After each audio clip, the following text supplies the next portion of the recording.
victoire. CNV. Des émissions et des chroniques à contenu varié, une imposante brochette de personnalités et la musique qui a marqué à jamais. CNV 24/7, en exclusivité sur le web, sous toutes ses plateformes. CNV 24/7. De retour aux artisans du bonheur, ici à CNV.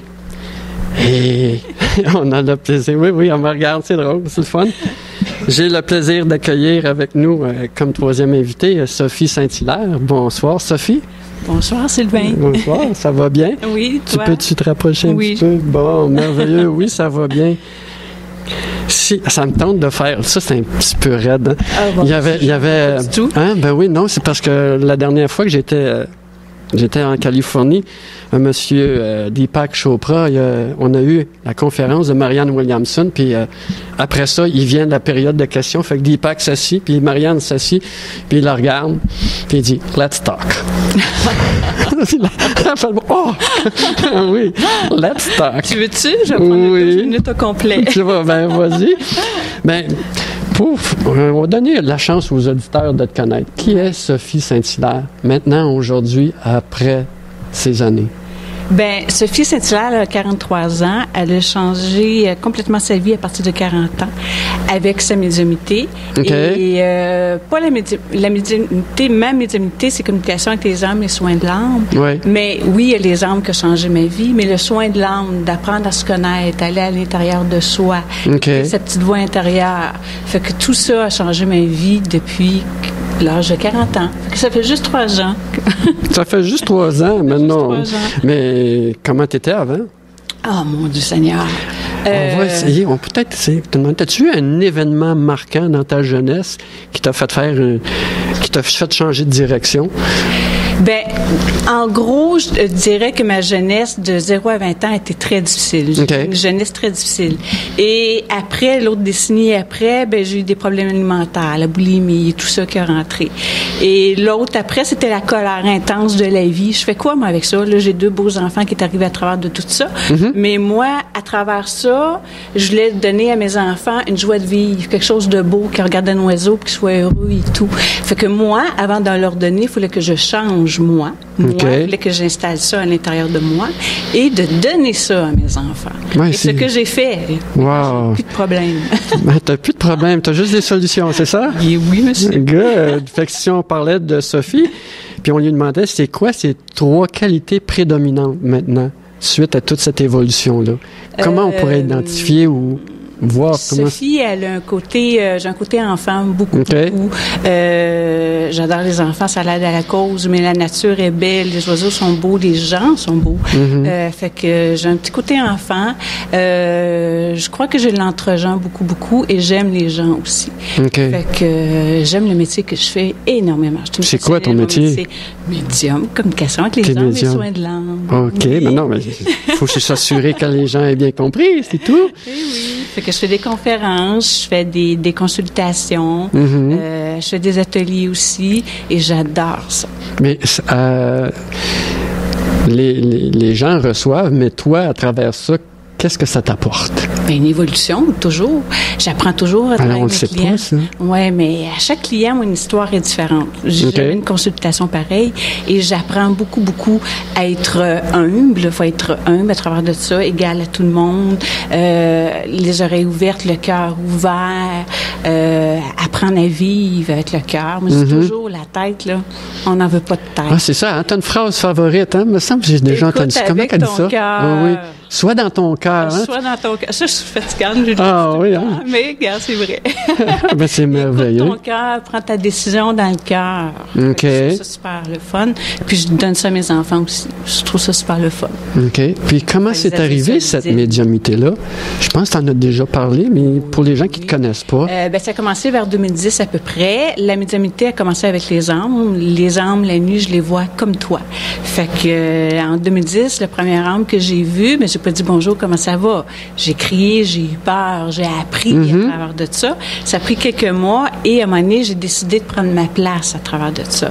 Fait que c'est facile à dire qu'on est médium, mais il faut l'assumer, notre médiumnité. Fait que j'ai appris, est-ce que je me suis posé des questions si c'était dépression ou pas, ces choses-là. Mais tout va bien. Mais qu'est-ce que ça fait à ton entourage quand tout à coup, boum, Sophie Saint-Hilaire est médium, elle voit toutes sortes de choses. Puis comment les gens réagissent à ça? Parce que c'est pas tout le monde qui sont ouverts à ça, à ce que je sache. Qu'est-ce qui arrive? Primo, mon entourage a énormément changé. J'ai à peu près 90% des gens que j'avais dans mes OK, gros changement. Oui. Fait qu'il est resté mes enfants et moi. Et à travers de tout ça, j'ai de nouveaux amis qui sont arrivés, des nouvelles aventures. Fait que tout est beau maintenant. J'aurais jamais pensé d'avoir ces amis-là dans la vie. Puis c'est wow. C'est juste wow. Puis quand on prend soin de soi, est-ce que c'est vrai qu'il y a des portes qui s'ouvrent? Mais tout à fait. Puis il faut prendre notre place. C'est ça, pour avoir confiance en soi. Quand on fait des conférences, moi, c'est toujours un défi à chaque fois. Mais Colline Domine, que je suis fière après, par exemple. Je suis fière de l'avoir fait. Puis là, je veux les salles de plus en plus grandes. Je dis, hey, ça se peut-tu? Je suis rendue là. Eh oui, je suis rendue là. Mais ça va bien. Puis comment on se sent quand on fait ça? Ben nerveuse. Ben non, je te pose la question parce qu'on est tous... Je sens qu'il y a une belle frivolité ce soir. Moi, en tout cas, vu que je suis plus une réception kinesthésique, je sens le bouillonnement à l'intérieur de toi. C'est drôle comment je peux me ressentir en ce moment. OK. Je sais que ça t'appartient, il faut que je m'arrange pour que ça reste à toi. Soit dans ton cœur. Oui, soit dans mon cœur, oui, t'as tout à fait raison. Souvent. Fait que, non, c'est ça. Fait que j'ai le plus beau métier du monde, puis j'adore ce que je fais, puis il évolue, il prend de plus en plus de place dans ma vie. Fait que je suis contente. Là, oui, ça a apporté beaucoup de changements dans ton environnement. Comment les enfants vivent ça, une maman médium? Félix, au début, j'avais une compagnie d'entretien ménager et j'avais la médiumité. Fait que c'était moitié-moitié dans ma semaine. Et j'ai dit à Félix, laisse le choix de dire à maman, écoute-toi. Est-ce que maman a une compagnie de ménage ou est médium? Dis-moi-les avant que je suis avec tes amis pour savoir qu'est-ce que je fais. Mais maintenant, ça ne les dérange pas du tout. Fait que je suis médium puis il l'assume très bien. Puis ma fille, elle dit toujours, j'écoute mon cœur. Elle a 9 ans. Wow. C'est merveilleux après cette décision de cette façon-là. Fait qu'elle suit l'exemple de maman. Oui, c'est ça que je veux. Ça va être super fun. Des décisions de cœur, ça va faire des adultes solides plus tard. Super. Fait que si on parlait aujourd'hui, qu'est-ce qui t'anime? Qu'est-ce qui t'anime, qui fait que le soir, tu te couches puis dis, j'ai fait ce que j'avais à faire? Qu'est-ce qui te drive? Quand je me lève le matin avec le cœur grand, puis que je suis heureuse, que tout va bien, que j'aide plein de gens, c'est ça qui m'anime. Qui m'anime. Puis oui, ma médiumité, je veux pas qu'elle évolue, oui qu'elle évolue parce qu'elle évolue tout le temps, mais qu'on apprend à la connaître. Pour aider le plus de gens possible. Parce que c'est un cadeau aussi que je donne, dans un sens. Fait que c'est ça. Est-ce que la joie est une... Comment je pourrais... La joie, qu'est-ce que ça représente pour toi? T'as juste à regarder mon sourire. Là, tu OK. Est-ce que c'est important, la joie, dans la vie d'une personne? Bien, c'est important pour tout le monde, d'être heureux puis d'apprécier la vie, des petits détails de la vie toute simple. On n'a pas besoin d'avoir la grosse maison, la grosse auto pour être heureux. En tout cas, en mon opinion, à moi, juste d'être entouré de gens magnifiques puis de partir, d'être positif dans la vie, c'est wow, c'est tout. OK. Mais est-ce que ça ouvre des portes quand tu fais comme ça?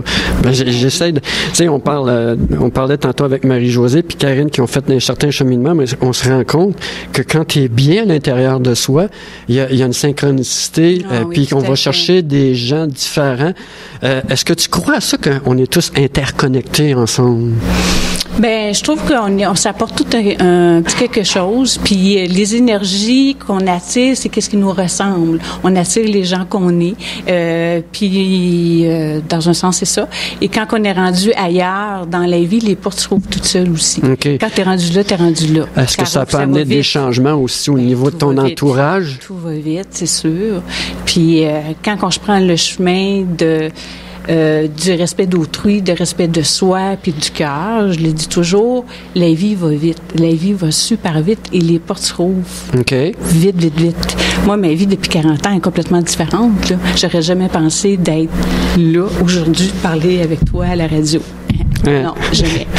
Je le fais. Encore même, moi, je pensais d'animer une soirée comme ça. Fait que tu vois, on est dans le cœur, ça fait wouhou! Est-ce qu'on n'appelle pas ça élargir notre zone de confort? Moi, j'entends souvent les gens dire sortir de sa zone de confort, mais quand tu fais c'est comme la manque. Non.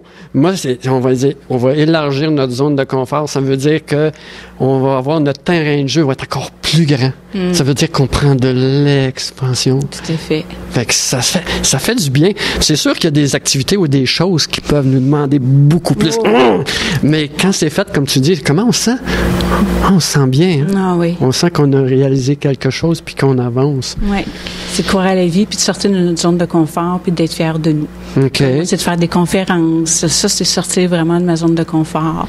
OK. De faire des projets que je sais pas si ça va fonctionner ou pas, mais ça fonctionne. C'est sortir de la zone de confort. De faire confiance à la vie. Ben là, ça veut dire, quand tu sors de ta zone de confort, autrement dit, là, en faisant toutes ces choses-là, tu viens de l'élargir. Là, ton terrain de jeu est bien plus grand. C'est pour ça qu'après ça, on va aller faire quelque chose de nouveau. Parce que ça fait quoi à l'intérieur quand on fait ça? On sort comme on dit, on sort de notre zone de confort. Qu'est-ce que ça fait à l'intérieur de soi? Comment on sent les palpitations? Es-tu capable de mettre des mots là-dessus? Ah, moi, c'est les genoux qui... moi, j'ai les jambes molles. Ça, je pourrais dire que ça claque quasiment ensemble. J'ai un bouillonnement à l'intérieur, mais je passe par-dessus, puis on avance en avant. Wow. C'est les 5 premières minutes, je pense, qui est difficile. Puis après, tu vois plus de temps passer. Comme là, je pourrais parler bien longtemps, mais je sais qu'il y a une fin. Mais ça va merveilleusement bien. C'est drôle, on avait toute cette excitation-là, mais c'est une première pour nous tous. Puis on dit, moi, comment qu'on va prendre ça? Puis c'est d'échanger simplement comme ça. Parce que dans la vie, c'est comme ça que les gens s'identifient à nous autres. Tu sais, on pourrait faire des grosses parades, puis faire des grandes fanfares. Puis les gens ne pourraient pas avoir un lien avec nous. C'est de pouvoir converser comme tu le fais. Est-ce qu'il y a quelque chose qui s'en vient pour toi d'ici la fin du mois là, au centre épanouissement? Il me semble qu'il y a quelque chose. Oui. Le 28 mars, j'ai une petite formation. C'est la première fois que je la fais. C'est évoluer avec notre 6e sens. Okay. Et j'ai une conférence aussi, communication avec les défunts, le 10 avril au centre, toujours AEC. C'est au 10 ou le 30? Le 10 avril, puis le 28 mars. Oui, OK. Oui, c'est bon. Super. Oui, j'espère, merci. Oui. Et pour terminer, j'aimerais savoir quelle chanson tu as choisie pour ton entrevue d'aujourd'hui. C'est sûr que j'ai choisi une femme de cœur. J'ai choisi Tracy Chapman et sa chanson, c'est New Beginning, en voulant dire qu'on pourrait tout recommencer à zéro. Go, on y va, puis on travaille ensemble, puis on évolue dans la vie. Merveilleux. Ben, je te remercie énormément, Sophie, d'avoir pris du temps avec nous autres. Et bonne fin de soirée. Ça fait plaisir. Bye. Bye.